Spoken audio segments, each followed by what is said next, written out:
recevoir ce soir M. Didier Julien, spécialiste des terres rares. M. Julien est stratège des ressources naturelles, ancien trader dans ce domaine. Il a travaillé dans plusieurs groupes industriels spécialisés dans les mines et la métallurgie, et publié régulièrement dans le journal Le Monde. Tout d'abord, qu'est-ce que les terres rares? Eh bien, au risque de vous surprendre, elles ne sont ni des terres, ni rares. Elles ne sont pas des terres, mais un groupe de métaux assez répandu dans la croûte terrestre. On les appelle rares car très peu exploités, leur exploitation étant très coûteuse aussi bien sur le plan financier qu'environnemental. C'est pourquoi peu de pays seulement, qui ne sont pas soumis aux normes environnementales occidentales, concentrent toute la production de terres rares. En effet, elles sont jugées rares car il y a un paradoxe. D'un côté, la demande ne cesse d'augmenter, 10% de l'économie mondiale dépend des terres rares, et d'un autre côté, on ne les exploite quasiment pas. Extrêmement difficile à séparer les unes des autres, pratiquement impossible à recycler, utiliser les terres rares constitue un avantage majeur. Avantage qui alimente des tensions géopolitiques. Par exemple, en 2010, en marge de tension avec son rival japonais, la Chine, qui représente près de 80% de l'exploitation des terres rares dans le monde, bloque ses exportations vers le Japon pour lesquelles elles sont vitales. Cela entraînera des tensions ouvertes entre la Chine et l'Occident, aboutissant à une plainte américaine déposée contre la Chine à l'OMC. C'est d'autant plus préoccupant que l'on se situe aujourd'hui dans un contexte d'abord de course technologique entre les grandes puissances, mais ensuite et surtout d'un affrontement commercial sans précédent entre les États-Unis et la Chine. Je vais maintenant laisser notre invité prendre le relais sur ce sujet qu'il maîtrise mieux que moi. Alors pour vous parler de ces petits morceaux de métaux qui changent la face du monde, je vous prie d'accueillir comme il se doit M. Didier Julien.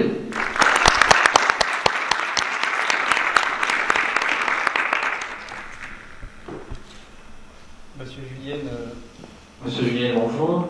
D'abord, merci de venir nous rendre visite. Et ensuite, on va tout de suite passer au vif du sujet. Quand on parle de terres rares, il faut y mettre des guillemets. De quoi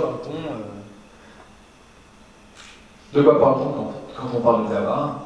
On entend beaucoup parler dans les médias de ces terres rares, de ces ressources rares, de ces métaux rares. Pouvez-vous définir en quelques mots le concept qui s'y rapporte?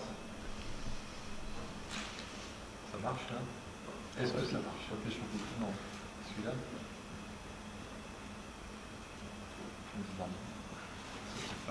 J'ai le micro. Allez, je prends le relais avec celui-ci. Dans votre introduction, vous avez parlé de terres rares en disant qu'elles sont rares, enfin, elles sont ni des terres ni rares. Alors ça, c'est vrai. Ce ne sont pas des terres, ce sont des métalloïdes, elles sont tout sauf rares. Et plutôt que terres rares, il vaut mieux employer le mot de lanthanite, c'est-à-dire la famille des métaux qui appartiennent, les métalloïdes font partie de la famille du lantane, qui est la première terre rare dans bien des domaines, et notamment dans les volumes de production. Vous avez dit, alors, deuxièmement, ne confondons pas les terres rares qui ont une certaine réalité avec ce que certains appellent des métaux rares qui, eux, n'ont aucune réalité. Les métaux rares, ça n'existe pas. C'est une invention marketing de communicants pour embrouiller les choses. Lorsque vous dites que les terres rares ne se recyclent pas, vous l'avez dit, donc c'est totalement inexact. Ça se recycle, ne serait-ce que grâce à l'usine de Rhodia, de Solvay. Voilà, j'ai fait l'historique de l'usine en 3 mots, qui est située à La Rochelle, qui est capable de recycler des terres rares qui sont dans des lampes, dans des aimants permanents et autres objets. Donc ça, le recyclage, ça se fait. Autre erreur que vous avez commise dans votre introduction, en disant que seule la Chine en a, ou plutôt seule la Chine en exploite, parce que, alors j'ai pas bien compris, soit elle est seule à en avoir, ou la Chine, elle l'exploite pour une simple raison, c'est qu'elle a des gisements de terres rares ou de lanthanite qui sont riches. D'autres pays en ont également, mais ils sont moins riches. Et je vais faire rapidement une comparaison. Pourquoi est-ce que le Chili est le premier producteur de cuivre? C'est parce qu'il a des gisements riches. Pourquoi les Philippines, l'Indonésie, la Russie, le Canada sont les 4 premiers pays dans le secteur du nickel? C'est parce qu'ils ont des gisements riches, là encore. Pourquoi est-ce que l'Afrique du Sud et la Russie sont les premiers dans le platine, le palladium, le rhodium, l'iridium, l'osmium, le ruthénium, c'est parce qu'ils ont des gisements riches. Pourquoi la Chine est-elle la première dans les lanthanides? C'est parce qu'elle a des gisements un peu partout sur le territoire qui sont riches et qui sont exploités.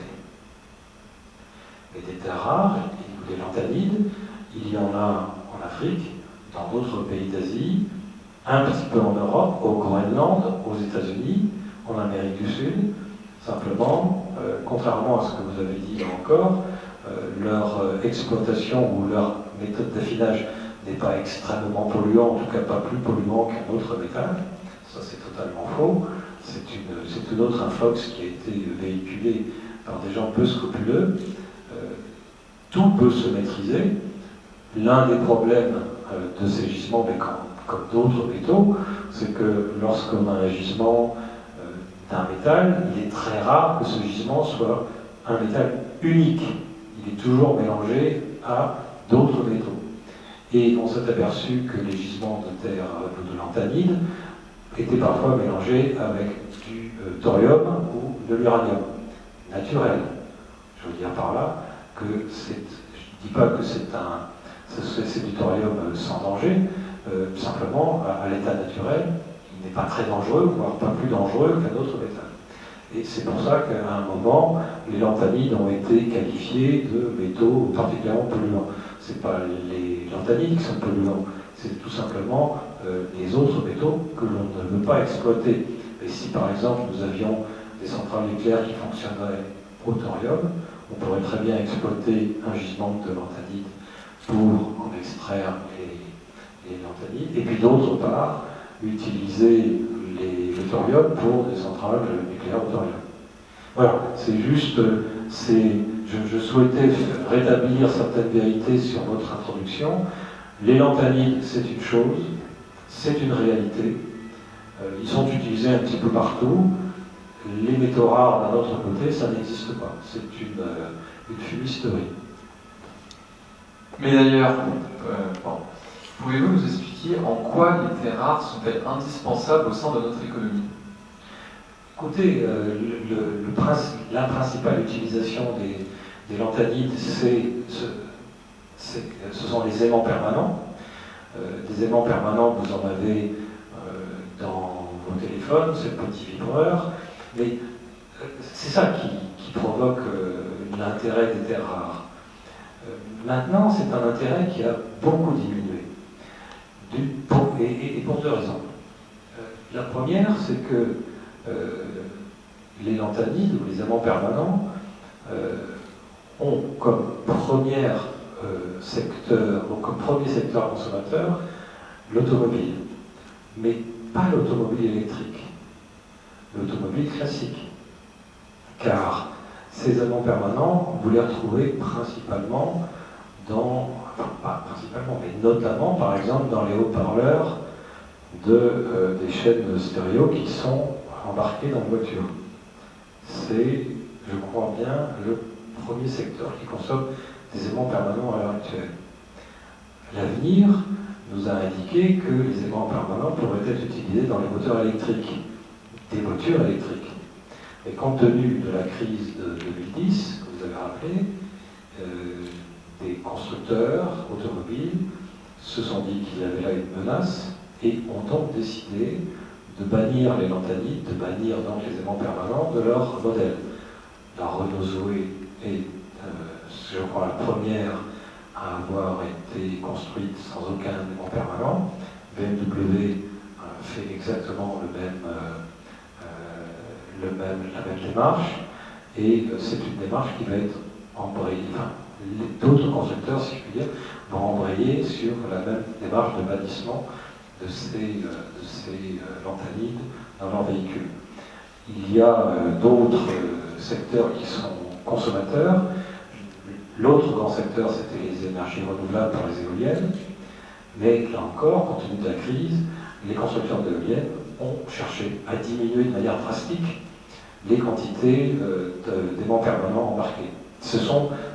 Vous avez là les deux grands secteurs consommateurs de lanthanides, en tout cas d'aimants permanents fabriqués en lanthanides, et ces deux secteurs ont vu le danger et ont décidé de diminuer leur consommation. Par conséquent, la menace s'est considérablement éloignée. Et comment dirais-je, le témoin de cette menace qui a diminué, c'est le prix des terres rares. On était à un niveau 10 avant 2010. Certaines terres rares sont passées à un niveau 7000 ou 700 ou 300 pendant la crise que vous avez rappelée entre la Chine et le Japon. Mais depuis 2012, les prix sont passés au tapis, si je puis dire, et depuis, les prix n'ont jamais réussi à remonter de manière drastique. Donc, les prix étant bas, la crise des montagnes, c'est une crise qui n'existe plus.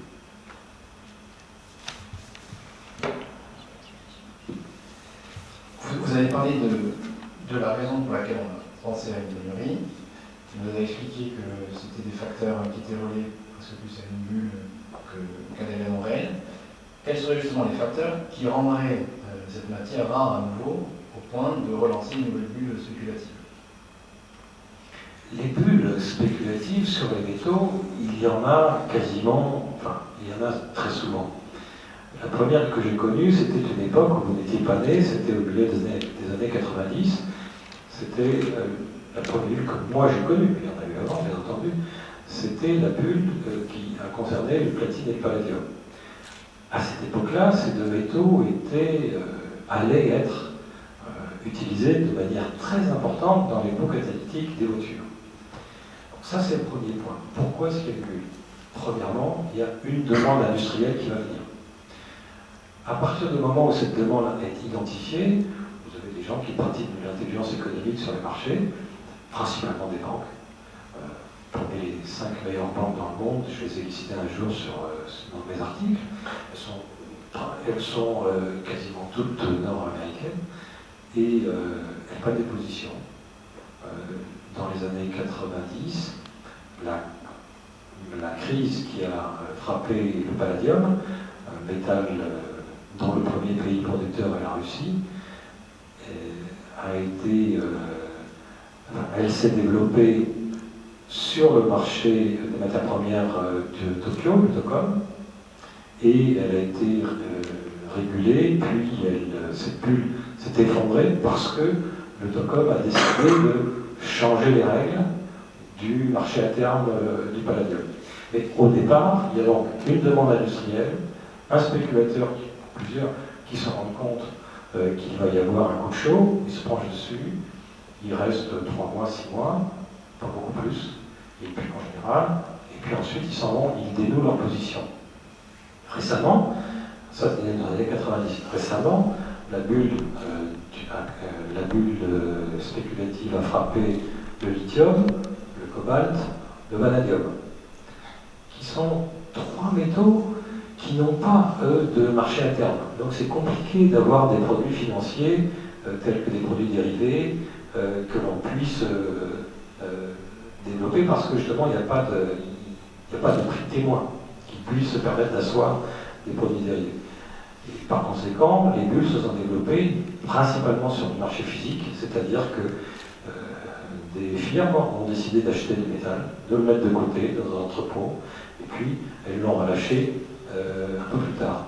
Cette année, une telle bulle, je pense, s'est développée sur le marché du nickel, qui a augmenté d'environ 50%, et le marché est en train de se dénouer maintenant, quasiment 6 mois après avoir commencé. Donc, la bulle peut frapper n'importe quel métal, mais il faut qu'au moins au départ, il y ait une incitation qui vienne du secteur industriel.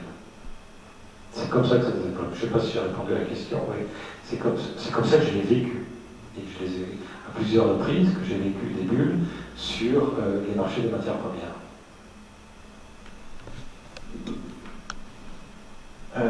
Existe-t-il un matériau qui répondrait aux mêmes caractéristiques que le lithium?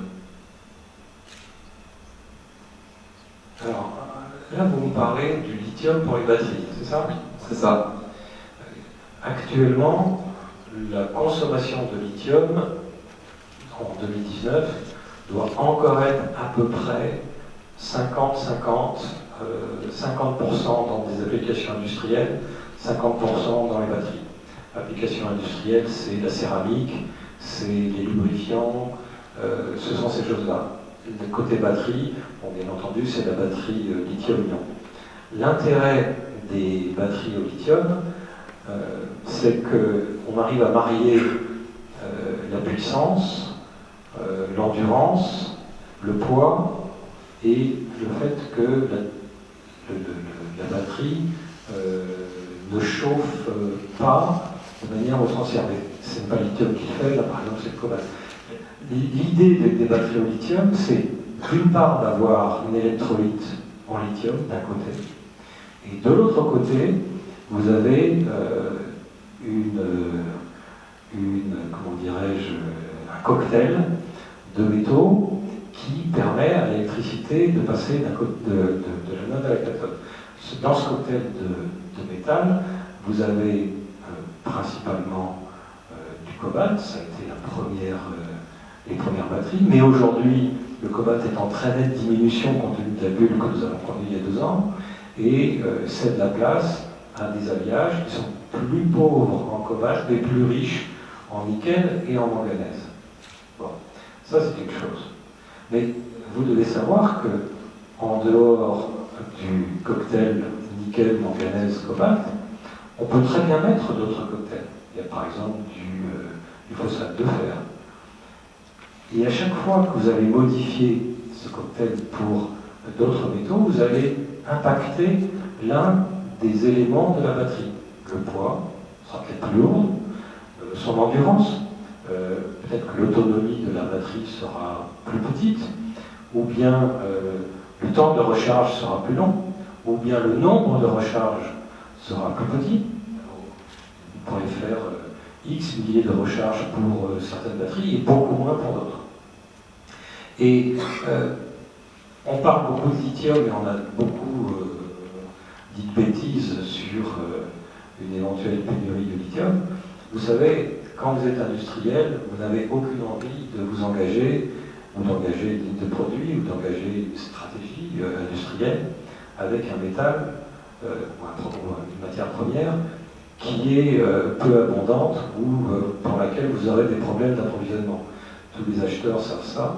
Vous avez un master d'achat ici, et si vous demandez à l'un de vos profs est-ce qu'on peut engager une stratégie industrielle de production d'un produit basé sur une matière première qui n'est pas très, comment dirais-je, abondante, il va tout de suite me dire non, on ne peut pas parce que votre produit, il sera un produit extrêmement risqué. Donc les industriels ne s'engagent pas sur des produits qui vont avoir comme matière première quelque chose qui est peu abondant. Le lithium est relativement abondant dans la croûte terrestre. On en a produit assez peu dans le passé parce que justement les batteries ne s'en sont pas développées. Depuis qu'elles se développent, eh bien, la courbe de l'offre de lithium monte considérablement et les prix ont été divisés par 4. Actuellement, on a des prix de lithium qui se trouvent en dessous du coût de production. Est-ce qu'il y a une autre matière première qui pourrait remplacer le lithium? Oui, il y a le sodium. Les batteries au sodium sont actuellement en développement du côté d'Amiens. Moi, j'ai rencontré l'une des sociétés qui les développent. Et le sodium, c'est quelque chose qui est extrêmement abondant. Et c'est tout l'intérêt des batteries. Vous avez autant de batteries que de matières premières intéressantes. Rappelez-vous, si vous ne savez pas, mais dans les voitures classiques, vous avez peut-être encore le cas, vous avez des batteries au plomb, vous avez des batteries en développement qui vont être de l'aluminium air, vous allez avoir des batteries en développement qui sont du sodium. Actuellement, on a des batteries au lithium, je vous l'ai indiqué avec différents cocktails de métaux pour que l'électricité puisse passer de l'anode à la cathode. Demain, on aura des batteries à lithium solide, vraisemblablement sans aucun métal, plus de nickel, plus de cobalt, plus de manganèse. Après-demain, ou peut-être après-demain, peut-être demain, on aura des batteries au sodium qui, là encore, vont faire appel à d'autres matières premières. Donc, ce qui est intéressant dans les batteries, c'est que suivant l'usage, on va avoir des batteries différentes. Je parlais avec un constructeur chinois récemment. Lui, il construit des bus et puis comment ça s'appelle, des transpalettes électriques. Eh bien, ces batteries sont complètement différentes des batteries d'une voiture électrique. Ça n'a rien à voir. Pourquoi? Parce qu'il fait des trajets extrêmement courts, pour les transpalettes par exemple. Il se recharge tous les soirs. Donc il a besoin d'une autonomie complètement différente d'une voiture dont l'autonomie, ou plutôt dont la demande d'autonomie va être très irrégulière. Une voiture, vous allez lui demander de pouvoir faire 300 km un jour et 30 km le lendemain.